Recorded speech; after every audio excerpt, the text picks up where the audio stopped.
Mahalla raisi ijtimoiy muammolarni qayd etuvchi shaxsdan o'z mahallasini iqtisodiy buyurtmachisiga aylanishi kerak.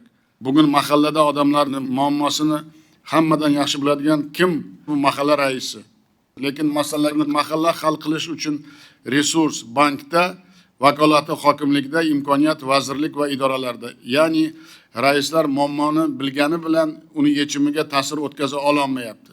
Shuning uchun bu tizimni o'zgartiramiz. Har bir mahalla raisi o'z hududining iqtisodiy va ijtimoiy buyurtmasini o'zi shakllantiradi.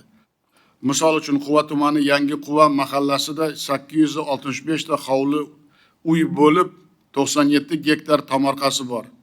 Ushbu tomorqani sug'orish uchun bitta quduq 1,5 kilometr ariq zarur. Mahallaning hisob raqamida 150 million so'm mablag' bor. Endi mahalla raisi suv ta'minotini yaxshilash bo'yicha loyiha qilib, aholi o'rtasida ovozga qo'yadi. Ko'pchilik aholi ma'qullasa, hisob raqamidagi pulni ushbu loyihaga ishlatishga ruxsat beriladi. Ushbu mahallada 10 ta xonadon tomorqasida bironta meva daraxt yo'q.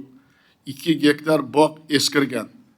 Endi mahalla raisi qaysi xonadonga nechta meva daraxt kerakligini hisob-kitob qilib, mahalla bankiriga buyurtma beradi. Mahalla bankiri biriktirilgan Toshkent Agrostar orqali 50 tagacha ko'chatni lizingga beradi. Aholi ko'chatni o'zim olaman desa, unga 2 million so'mgacha mablag' ajratadi. Eski bog'larni yangilash uchun esa imtiyozli foizlarda 150 million so'mgacha kredit beriladi.